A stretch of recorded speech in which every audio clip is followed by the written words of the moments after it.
Welcome to Real Takes. And Movie Breaks. I'm Kimberly. And Michael. And we are reviewing the film The Naked Gun. See, these guns, they're naked. They have no clothes. And guess what? Orange tips. And the tips are naked too. And we're naked underneath our clothes. Under our clothes. Are you? You can also use the butt of your gun rather than shoot someone. Like Frank Drebin. I know. Police Squad. That's one of my funniest things in the movie is at the end when he's just using the clip from the magazine from the gun to hit people with that instead of shooting them. Shooting people, he's using the magazines. Yeah, it's a hilarious movie, start to finish. I was laughing the whole time.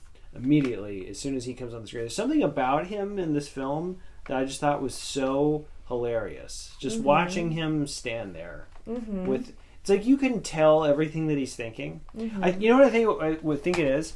I think the way he plays the character is he's playing the character as if he's someone who takes every single thing literally. Yes, literally. I mean, there were so many puns. Yeah. Like, for instance, the sparkling water, literal. Like, when he asked her, UCLA, and she was like, ICLA all the time. Like, there's so many moments like that where the characters are taking each other literally. Take a chair. And she literally takes chair. I have plenty at home. And then she takes it to the office. There's one joke that made me laugh really hard, and that is he's holding up a thing, going through a guy's rap sheet. And he says, "What's this? You got 20 years for man's laughter." And he goes, "Must have been quite a punchline." And he's really pleased with himself. And the guy's like, "That's manslaughter." And he just moves on. Covers. He just kind of covers. The parts where he actually plays the character as though he's starting to realize he made a dumb mistake. Those moments are really, really funny because they're actually sincere. Yeah. He plays the character sincerely, and that's why it's funny. He's not actually that over the top with it. Which is what Leslie Nielsen would do in the original ones. I think that one of the reasons I like this more than the original Naked Gun movies is because this one amps it up because the technically movie making has gotten better.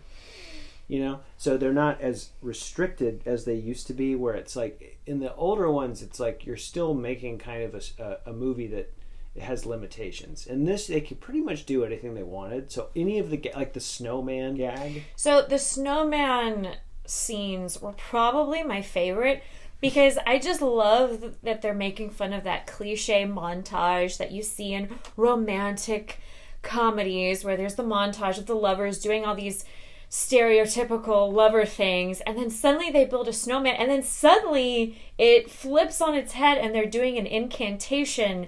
And then the snowman comes to life and they're dancing with the snowman. And then it gets even more absurd. They start having a threesome with the snowman. And they're committed. They kind of push the snowman away. Well, not at first. At first, they're very committed. And both the actors were fully committed to those things. And then the snowman starts to get jealous. And then it turns like it's like a horror film very, very quickly. And then him and his rescue inhaler... That whole sequence, I was like, this feels like very South Park. Yeah. I love South Park, so. Yeah. So the other thing, though, about that I think is so funny is that they're in the cabin with the big lovers montage. However, all the things that they're doing in the lovers montage, and why they're in this cabin, number one, but they just go out to this cabin, they're having a lovers montage, but they're doing all this stuff that, you don't actually ever see in any movie ever. So I don't even know what they're making fun of other than, we're just doing this lovers montage. And then the snowman comes alive because they do a seance. Yeah. So that's one of the fun things they do together is a seance. and then he shows her how to use a samurai sword. Yeah. And then she ends up cutting the snowman's head off. Anyway, that itself was like its own little movie. Yeah, it was the funniest, stupidest thing I've ever seen. I just love the progression for no reason of absurdity, how it gets increasingly absurd. Yeah. And I think this film does that really, really well in a lot of scenes. It starts with something kind of funny, and then it gets increasingly more absurd. And that's how you do comedy effectively. You have to keep keep pushing those boundaries. Like, for instance, the owl. Yeah. It has to keep getting increasingly absurd. So what are we going to do? Oh, the owl is literally going to come back as his father. It's literal. Yeah, and then he's literal. hanging on his wings. I love the part where the owl flew away and said, "I love you, my son," or "I'm proud of you, my son," or something like that. And I think that's why there's some. I was trying to think about why is this so funny, and it is because they take things so literally, and then they take it and then they do something really ridiculous with that literal thing, like where he's talking to his dad. He's like, "Let me have a minute."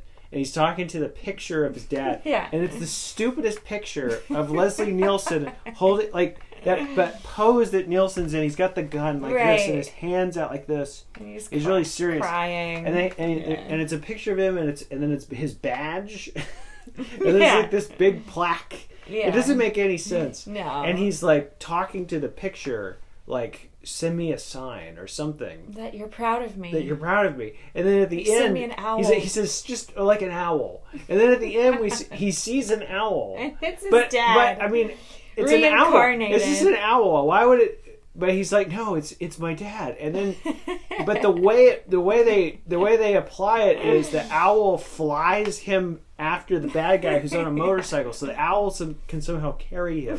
Yeah. And then it drops him down, and then he's doing this whole thing where he's like, "Thanks, Dad." Mm-hmm. He keeps waving at the owl. Yeah. It's so ridiculous, and that's why it's funny, because they just keep it going. Yeah. Most comedies would, I think, cut it off at some point and be like, "All right, moving on." But this one just never ever. It takes it to the extreme, and it has to, because it's a parody. It's a spoof.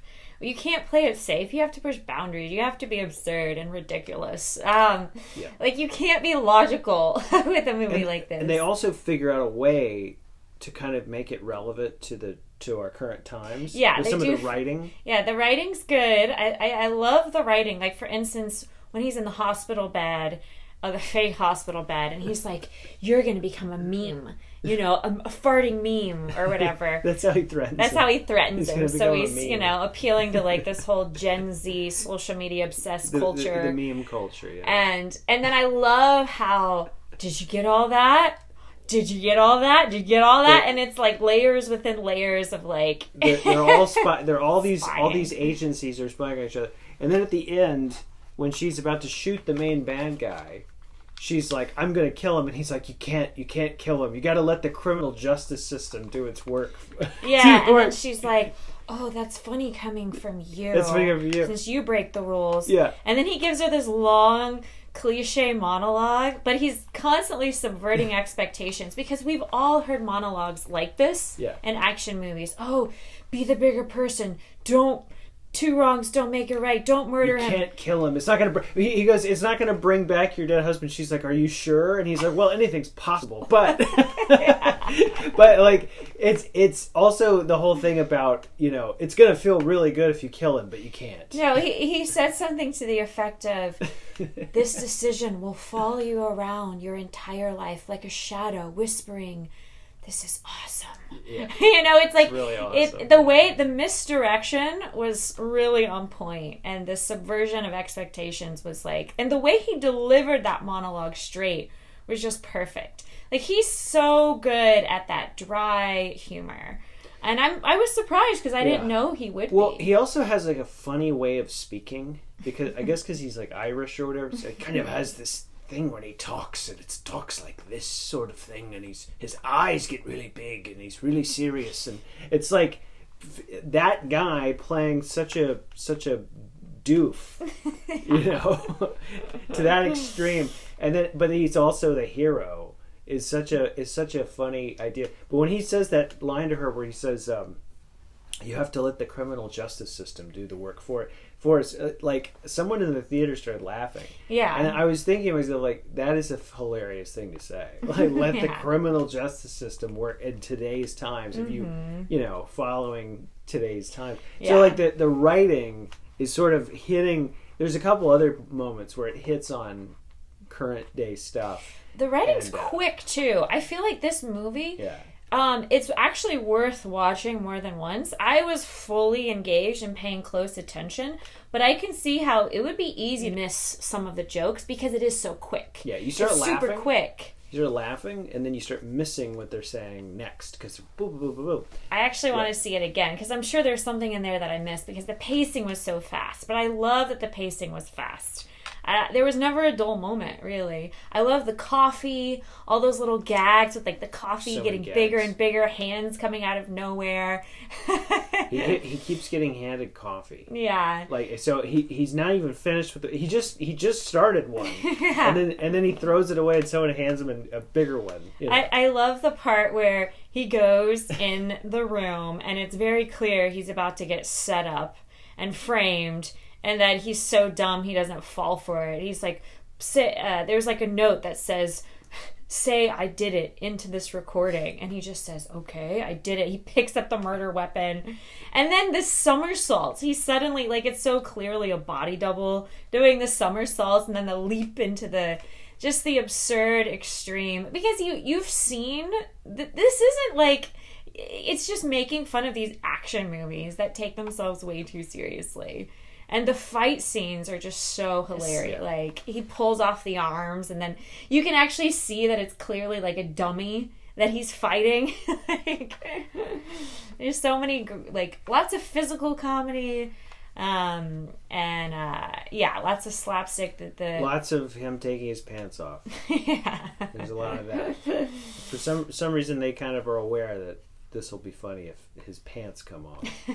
Yeah. I mean, it is called The Naked Gun, so. Yeah, but yeah, I thought the actors were both great. I was actually surprised by how well Pamela Anderson did, because I haven't seen her in anything. I used to watch Baywatch way back in the day, and I know she's on this kind of like kick now where she's brave enough to say, I'm not wearing makeup. She still looks very beautiful at 60. But so I feel like she's now starting to get attention again after years of but you can tell that the whole point of the movie wasn't political messaging. No. The whole point of the movie was fun and laughter, which is missing from so many movies in 2025. Like, so many movies in 2025 have been a disappointment to me. So this was so refreshing. You can tell that they seem like they're having fun making this movie. Well, the gags though are in the spirit of the original film. Like in the original film there was the whole thing where he's like, tell me what you know, and he hands him a 20, and then the guy's like, I don't know, I my memory's kind of soft, and he's like, how about now, and he hands him another 20, and he's like, all right, I'll tell you, and then he asks him a question, and he's like, well, what are you going to give me? And then he gives him a 20. They keep giving each other money back and forth to get information. You know, and then they run out of money. He's like, I'm out of money. He's like, spot me a 20. He hands him the 20 and he hands it back to him. I remember that, yeah. Like, that is such a brilliant gag. And there were a lot of those. Like, even the title screen, it says, The Naked... boom, and then they run out of space to write. Oops. It says G, yeah, and then there's no more space to write gun. So then they put the U in at the down like that, and you hear a guy go, "Whoops!" You know, every little thing. The button at the end. A gag. The button at the end was perfect to me. He was sitting there saying, "This just shows old guys are the smartest." Coolest, sexiest, you know. Like... The thing you're thinking the whole time, because you're like, this guy's what, 75? I'm watching a 75-year-old do all this stuff. He doesn't read as 75 though. He could easily pass for younger. Sure, and he has such great energy and charisma. But yeah, like the whole like, see, this proves old guys are the best, you know. And then the breaking the fourth wall at the end where they're frozen. I thought that was really cute. 4.5 out of 5 for me. Yeah, I would give it a 4.5 out of 5 as well. Comment below. Let us know your favorite moment in the movie if you've seen it. Let us know if you agree with us, disagree. Is there any constructive criticism you would, like, any way you would kind of, like, improve? Any ideas for improving? Or... No, I bet you, though, they'll make a sequel. I hope they do, actually. I really hope they do. So I bet you they make a sequel. And I bet you the sequel is not quite as good. It never is. I bet you it's like, oh, it's not quite as funny. It doesn't quite land as well. There's, like, I don't even want to give it criticism because they'll take that criticism and they'll probably apply it. Yeah. Because it'll be a big, algorithm of criticism from people. And I think, honestly, if they just continue doing what they're doing, if they make another one, they're in the right track. So if they keep pushing the absurd, like this went in directions I did not expect. I was shocked and pleasantly surprised. So I hope they continue doing that if they make a sequel. I think it's a little bit like lightning in a bottle, though. Yeah. The reason I say that is because I feel, and this is just my theory, I've been watching the Pamela Anderson, Liam Neeson love capades that's going on in the promotional for the movie. I don't know if that's totally real. I guess it's real. I don't know. They're kind of coy about the whole thing. However, I feel like if it is the case, it almost felt like this whole movie was like a big it was like them like having a big long date. Did you kind of feel that way? Like the whole thing was a lot of fun for the two of them to kind of like have their little explore their chemistry, have their little romance time. That's what I felt like. And then all their little kiss scenes, I noticed that she seems pretty happy with kissing Liam Neeson. So there seems to be that energy that's informing the movie. Yeah. In a way that is, is fun and also kind of silly. So yeah. Anyway, that I think, there's a lot of things going on here that I think are kind of giving this a boost. Yes. Some Atlanta actors are in the film. Yes. Shout out to my friend Sean Freeland. I worked with Sean in a couple things. Good friend of mine, great actor. He was the guy, if you remember, he was in the car with the gun and he was like, "This isn't mine." So that was his little part. And it's always fun to see Atlanta actors that you know in these movies. Yeah, some other Atlanta actors make little appearances in this. So very happy to see that, and good job, guys. Really funny stuff. 4.5 out of 5. 4.5 out of 5. Comment below. Let us know what you thought of the film, and if there are any other movies you'd like us to review, comment below. We always take your suggestions into consideration, and in the meantime, keep it real. And have great takes.